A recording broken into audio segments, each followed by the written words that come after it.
Hey everyone, welcome back to Stories with Sarah and Adam. Today we're diving into the incredible story of the 2024 Nobel Prize in Literature winner, Han Kang. Known for her intense poetic storytelling, Han is a South Korean author who explores deeply personal and historical traumas with a focus on human vulnerability and resilience. Yes, she's remarkable. Her work covers everything from bodily autonomy to historical memory, and it's earned her international recognition. She's not just telling stories, she's asking the big questions about humanity and identity, and it's no wonder her books have resonated worldwide. Let's dive into her major works to see what makes her writing so impactful. The Vegetarian novel is probably her most famous work. It was published in 2007 and is a psychological drama that tells the story of Young Hae, a woman who suddenly decides to stop eating meat after a horrifying dream. This small decision causes a major rift within her family and community, exposing societal expectations and the lengths to which people go to control others. Each part of the novel is told from a different perspective, offering layers to Young Hae's story and examining how society perceives someone who breaks from norms. Exactly! It won the Man Booker International Prize in 2016 and is a perfect entry point into her style. It's dark, almost surreal, and deals with autonomy, mental health, and repression. Through these shifting perspectives, Han doesn't just tell a story. She makes you feel every conflict and unease. Then there's the Human Acts novel, published in 2014. This historical fiction novel is set during the Gwangju Uprising of 1980, a real-life tragedy in South Korea when government forces brutally cracked down on pro-democracy protesters.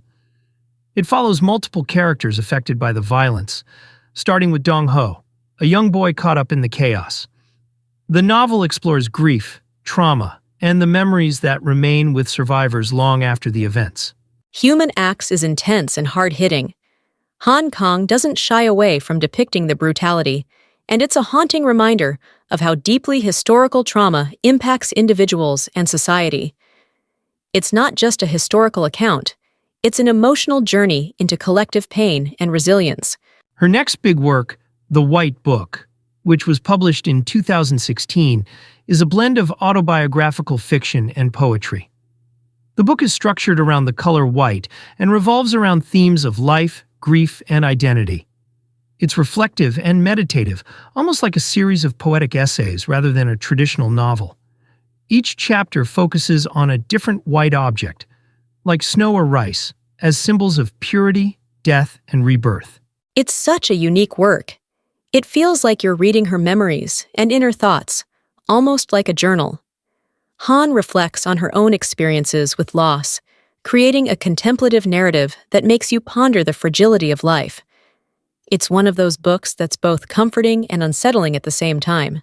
Her next book, Greek Lessons, which was published in 2011, is a literary fiction novel that tells the story of a woman who loses her voice and begins learning Greek as a way to reconnect with language. Her teacher is also dealing with his own struggles, and the two find an unspoken connection. This book explores language as a bridge, and sometimes a barrier, to understanding and healing. It's fascinating how Han uses language as both a physical and emotional theme. Greek Lessons is about isolation, identity, and the ways in which we connect, or fail to connect, with each other. It's quieter than her other works, but it carries so much emotional weight and introspection. Finally, her novel Your Cold Hands, which was published in 2002, is a psychological novel that delves into obsession and control. It follows a sculptor who becomes fascinated with his models in almost unsettling ways. Through his work, he not only examines their physical features, but also his own perceptions of love, possession, and power. This book is definitely on the darker side. It dives into complex psychological themes and makes you question the boundary between art and objectification. The sculptor's relationship with his models is as much about his art as it is about the darker aspects of human connection. It's intense and introspective. And that's Han Kang. Each of her works pushes boundaries, exploring human emotions and historical events in such nuanced ways. She doesn't just tell stories, she explores what it means to be human. Her work is challenging, emotional, and hauntingly beautiful. If you haven't read Han Kang yet, now is the time. Her books are powerful reads that leave a lasting impact. Thanks for joining us. Let us know in the comments which of her works you're most interested in, or if you've read any, share your thoughts. And don't forget to like, subscribe, and hit the bell so you don't miss any of our deep dives into literary legends. See you next time.